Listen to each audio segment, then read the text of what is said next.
Good morning students.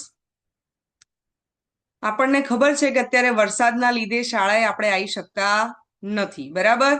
પરંતુ આપણે ભણવાનું છોડવાનું નથી. એટલે જ આજે હું ગણિતનું 5મું ચેપ્ટર સમાંતર શ્રેણી તમને ઓનલાઈન ભણાવું છું. કારણ કે આ ચેપ્ટર મહત્વનું છે.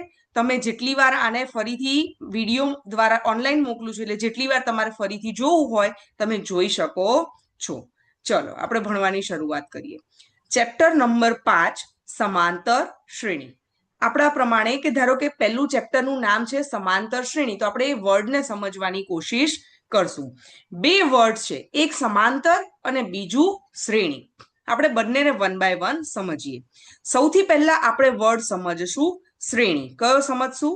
શ્રેણી. ચલો શ્રેણી કોને કહેવાય?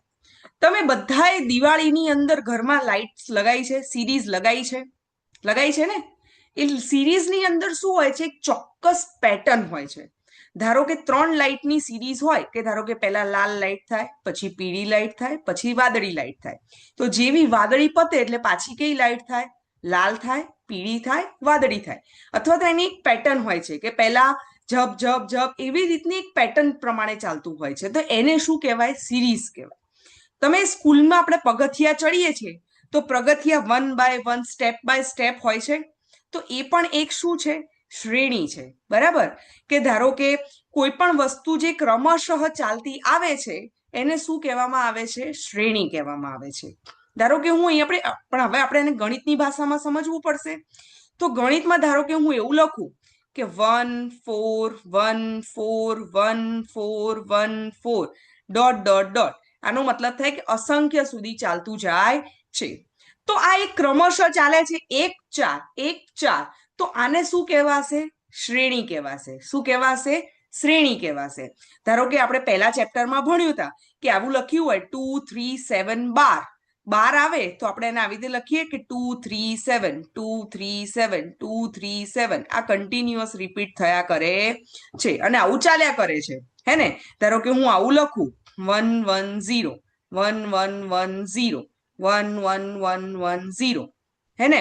તો આ શું છે? એક શ્રેણી છે કે જે કન્ટિન્યુઅસ ચાલ્યા કરે છે. તો આને શું કહેવાય? શ્રેણી. ગણિતની ભાષામાં આપણે આવી રીતે લખીએ, વચ્ચે બધામાં શું આવે? કોમા આવે. તો આને શું કહેવાશે? શ્રેણી કહેવાશે. પણ હવે તો આપણે સમજવાનું છે સમાંતર શ્રેણી.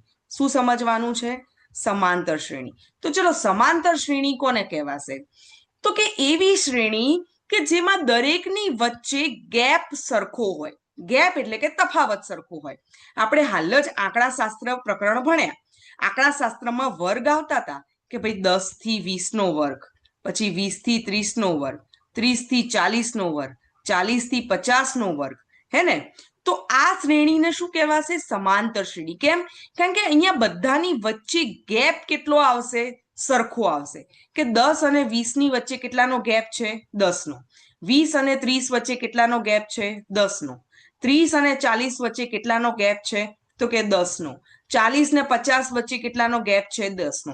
બધામાં ગેપ એટલે કે સામાન્ય તફાવત સરખો છે. તો આવી શ્રેણીને સમાંતર શ્રેણી કહેવાય. કઈ શ્રેણી કહેવાય? સમાંતર શ્રેણી કહેવાય. ધારો કે હું આ ઉદાહરણ લઉં કે 2 3 7 2 3 7. તો ચલો અહીંયા ગેપ જોઈએ. તો કે 2 અને 3 વચ્ચે કેટલાનો તફાવત છે? તો કે 1 નો તફાવત છે. 3 અને 7 વચ્ચે કેટલાનો તફાવત છે? તો કે 4 નો તફાવત છે. અહીંયા 7 અને 2 વડે કેટલાનો તફાવત છે? તો કે માઇનસમાં 5 નો તફાવત છે. તો અહીંયા ગેપ સરખા છે બધામાં? ના, અહીંયા બધામાં ગેપ સરખા નથી. તો આને સમાંતર શ્રેણી કહેવાશે નહીં. ક્લિયર છે? ગણિતની ભાષામાં શ્રેણી કેવી રીતે લખાય એ આપણે સમજ્યા, અને સમાંતર શ્રેણી કોને કહેવાય એ સમજ્યા, બરાબર? તો અહીંયા હું અમુક શ્રેણીના ઉદાહરણ લખું છું. તમારે મને જણાવવાનું છે કે આ સમાંતર શ્રેણી છે કે નથી, બરાબર? ચલો આપણે લખીએ. ધારો કે અહીંયા હું લખું છું એક શ્રેણી,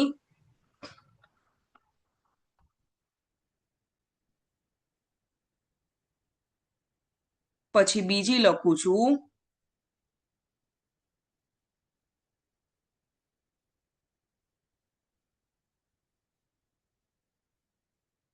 ચલો પછી હું લખું છું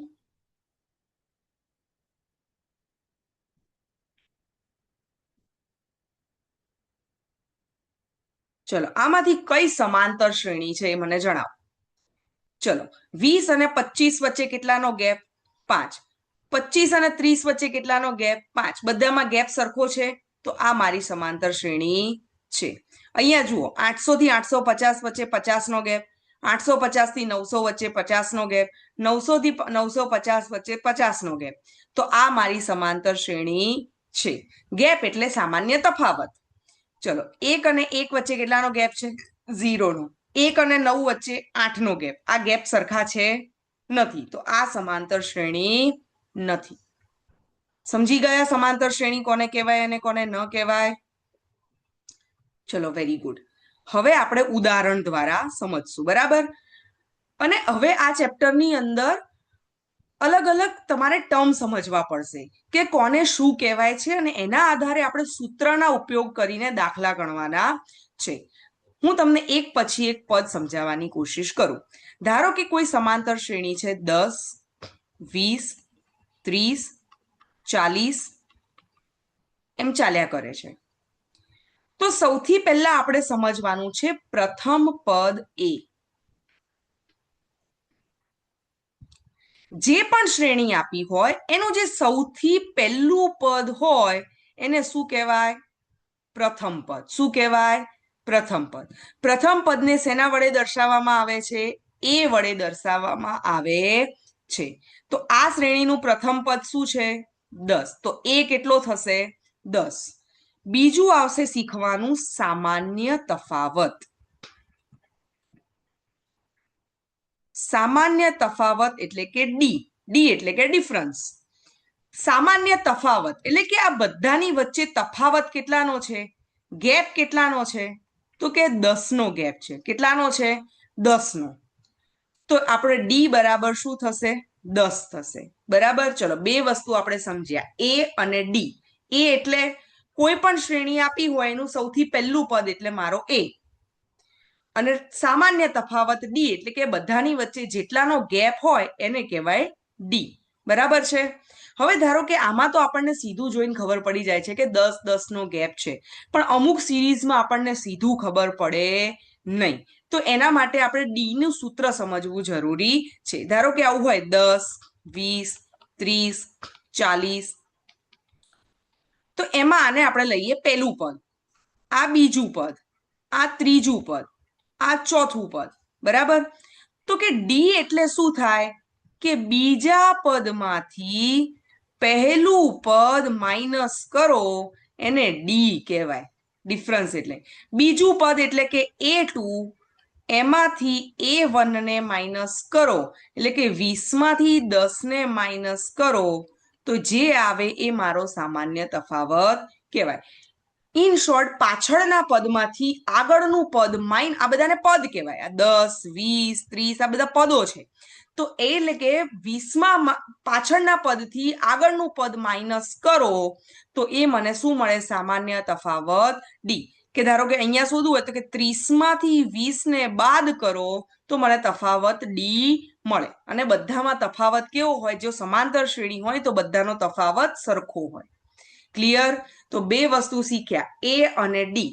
કોઈ પણ શ્રેણી આપી હોય પહેલા પદને એ કહેવાય અને બધાની વચ્ચેના તફાવતને ડી કહેવાય. ક્લિયર છે? હવે ત્રીજું સમજવાનું છે એન. ધારો કે આ શ્રેણી ચાલશે 10, 20, 30, 40, 50 એમ કરતી કરતી, એટલે કે આ પહેલું પદ છે, આ બીજું પદ છે, આ ત્રીજું પદ છે, આ ચોથું પદ છે, એમ કરતા કરતા ટોટલ 20 પદો છે આની અંદર. કેટલા પદો છે? 20 પદો. તો મારો એન શું થશે? નંબર ઓફ પદ એટલે કે કેટલા પદ છે એને 20 કહેવાય. એન બરાબર શું આવે? 20. તો હવે આપણે આનું સૂત્ર સમજીએ. બરાબર? ધારો કે હું એક શ્રેણી લઉં છું, આ જ શ્રેણીથી આપણે શરૂઆત કરીએ. તો સૂત્ર છે એનમું પદ શોધવાનું સૂત્ર. કયું? એનમું પદ શોધવાનું સૂત્ર. ચલો, તો સૂત્ર છે એ એન બરાબર એ વત્તા એન માઇનસ 1 ઇન્ટુ ડી. કશું નથી એટલે ગુણાકાર ઇન્ટુ ડી. વિડીયોને તમારે પોઝ કરવાનો, આ સૂત્ર 10 વાર તમારી નોટમાં લખી દેવાનું, તૈયાર થઈ જાય પછી વિડીયો આગળ જોવાનો. મારી સાથે 2 વાર બોલો. શું સૂત્ર છે? એનમું પદ એટલે કે એ એન બરાબર a plus n minus 1 into d. શું છે સૂત્ર? એ એન બરાબર a plus n minus 1 into d. A n બરાબર a plus n minus 1 into d. ધારો કે આપણે એક સિરીઝ લઈએ 10, 20, 30, 40 આવી સિરીઝ ચાલતી જાય છે. ચલો મને આમાં કહો એ શું થશે? અને આવી રીતે 20 પદો સુધી ચાલે છે. એ શું થશે? પહેલું પદ. એ એટલે પહેલું પદ શું છે? 10. ચલો ડી એટલે સામાન્ય તફાવત. શું છે આ બંને વચ્ચેનો તફાવત? તો કે 10. એન એટલે કે મારે કેટલા પદ સુધી શોધવાના છે? આવી રીતે 20મું આ પહેલું પદ છે, આ બીજું પદ છે, આ ત્રીજું પદ છે, આ ચોથું, એવી રીતે 20 પદ સુધી કયું આવશે એ મારે શોધવાનું છે. તો કે એ 20મું પદ મારે શોધવું હોય તો એ મારો છે 10, એન એટલે કે 20 માઇનસ 1 અને ડી એટલે કે 10. ચલો આપણે આને સોલ્વ કરીએ. 10 વત્તા 20 માંથી 1 જાય તો 19 ગુણ્યા 10,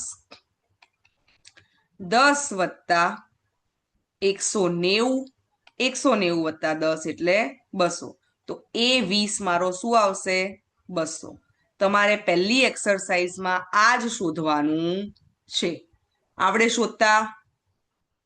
પાક્કું? ચલો હજી એક સિરીઝ તમને આપું, તમારે જાતે શોધીને મને બતાવવાનું છે. ચલો ધારો કે એક સિરીઝ છે